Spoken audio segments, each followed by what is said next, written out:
હાલો મિત્રો, ભાઈ હમણાં આ ભાઈ રાજુભાઈ ભાજપમાં જોડાઈને પછી નેતા પ્રચાર કરવા નીકળે, ભાષણ કેવું કરે. હા ભૂંડો એ કે ગદ્દાર છે ને એને તમે મત ન દેતા. હવે તમને ખેડૂતને બધાને ખબર જ હોય ગદ્દાર કોણ છે. બોલો એવું ભાષણ કરે કે હું જે પાર્ટીને છોડીને આવ્યો ને એને મત ન દેતા. બાકી જે પાર્ટીને દેવો એને દીજો. બીજી શું કોંગ્રેસ એક વધી, એમાં એક નેતા વી ગયા ગદ્દાર કરીને, ગદ્દારી ખેડવાર કરીને, બરાબર. એક નેતા એમાં ગયા આમ આદમી પાર્ટીમાં. બધાએ ખેડૂત એમ હતું કે આમ આદમી પાર્ટી આગળ આવશે ખેડૂતનું કંઈક સારું કરશે, કે નહોતું. તમે બે નેતા જ વી ગયા ગદ્દારી કરીને. તમે પાર્ટી હાર કરી પણ તમે ખેડૂત હાર કરી મોટા મોટી કરી કે નહીં. તમે ખેડૂત હારે કેવડી ગદ્દારી કરી એ કોણ કહે છે? એ અમારા જેવા ખેડૂતને તમને કહેવું પડે, બરાબર ને, કે તમે ખેડૂત હારે કેવડી ગદ્દારી કરી. એક ખેડૂતને હતા એમને મૂકીને ભાજપમાં કરી ગયા, એવડી તમે ખેડૂત હારે કરી. પેલા રાજુભાઈનું ભાષણ સાંભળો, પછી કોંગ્રેસમાં ગયા ને એ નેતાનો વાત મૂકવું તમને. આ બધા ગદ્દાર છે ને ખેડૂતના ગદ્દાર, એ કેવી વાત કરી, બરાબર. પેલા રાજુભાઈનું સાંભળો. માટે લડવાની તો તમામ જગ્યાએ હોવી જોઈએ. ખેડૂતો માટે ખરેખર તમને લાગણી છે તો ત્યાં પણ લાગણી હોવી જોઈએ. અરે એક વાત પણ કહેવા આવ્યો છું, ક્યારે આ વાત નહોતી કરવી. મેં પહેલા પણ કહ્યું હતું હું ચૂપ છું, મને ચૂપ રહેવા દેજો. મેં પહેલા પણ કહ્યું હતું મારે પત્તા નથી ખોલવા, મને મૂંગો રહેવા દેજો. બાકી તમારી એક એક રગની વાત અમે જાણીએ છીએ. આવનાર દિવસોમાં પણ અમારી ખાનદાની છે એટલે ચૂપ બેઠા છીએ.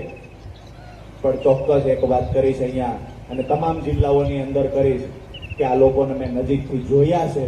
તમને સારું લાગે અહીંયા મત આપજો, જે પાર્ટીમાં મત આપવું હોય ને આપજો. પણ હું જેને છોડીને આવ્યો છું ની ગદ્દાર છે ને એની નજીક ક્યાંય ન જતા. આપણે હાથ ઊંચા કરી ખાતરી આપજો. બધા તૈયાર છો? ગદ્દાર ચિત્રો છે, આવનાર સમયમાં એનો બદલો લેવાની તૈયારી છે. બે હાથ ઊંચા કરીને કહેજો, જેને ગદ્દાર ચિત્રો એનો બદલો લેશો. હવે તમે સાંભળ્યું કે ન સાંભળ્યું? રાજુભાઈ કેટલું બાર કરે. આવું ને આવું જ્યારે ખેડૂત હાટે લડતા ને ત્યારે આમ બાર કરતા હતા. હું ભાજપમાં જઈશ તો હું આમ કરી, બરાબર.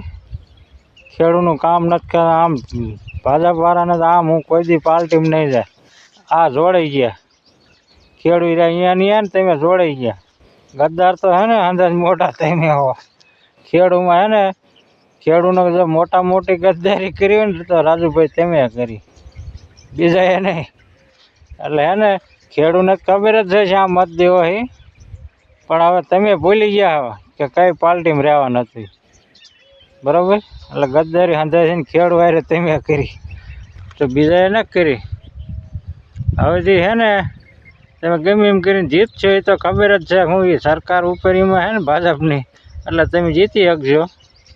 બાકી ના કાંઈ નહીં. બાકી જ્યારે 2027 ચૂંટણી થાય ને અને એમાં સરકાર આવી ને એટલે જેટલા હે ને ગદ્દારી બધા પાછા એમાં જેને જીતશે ને એમાં કરી જાય છે. એટલે આમાં ગદ્દારી એમ કરે નેતા, હું બધા વ્યા જાય પછી ઘડીમાં પાર્ટી વાત ફેરવી નાખે. એટલે ગદ્દાર આમ થઈ જાય. હવે હે ને આ કોંગ્રેસમાં જે એ નેતા તમને કહો, એ નેતા એમ કે તમે હે ને ભાજપને મત ન દેતા, કોંગ્રેસને દેજો, બરાબર. અને ઓલા એમ કે તમે આમ આદમીને ન દેશો અને બીજાને દેજો એટલે કોંગ્રેસને. હવે આ તો બે ઓમ ગણે એટલે છેલ્લે બે હરકત જાય ને.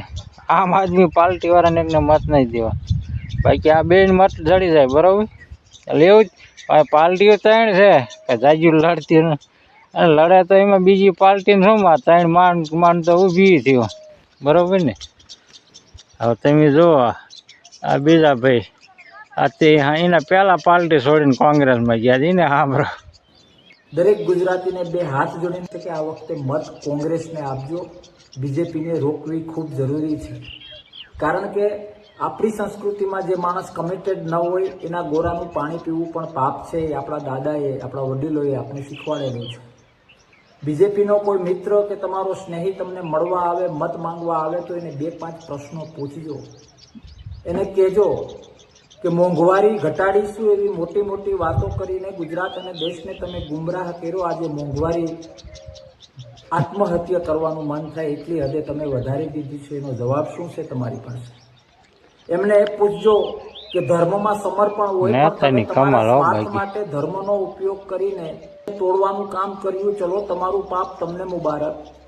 પણ ધર્મની વાતો કરો છો તો છેલ્લા 30 વર્ષમાં ગુજરાતમાં કેટલા મંદિર બંધાણા અને કેટલા મંદિર તમારા દ્વારા તોડવામાં આવ્યા એનો આંકડો અમે સવિનય માંગીએ છીએ. તાકાત હોય તો આપો. જોયું ને તમે? હા ભીરુક નહીં. હવે આ નેતા એમ કે ભાજપને રોકવું જરૂરી, અને ઓલા નેતા એમ કે તમે હું પાર્ટી છોડીને આવ્યો એને મત ન દેતા.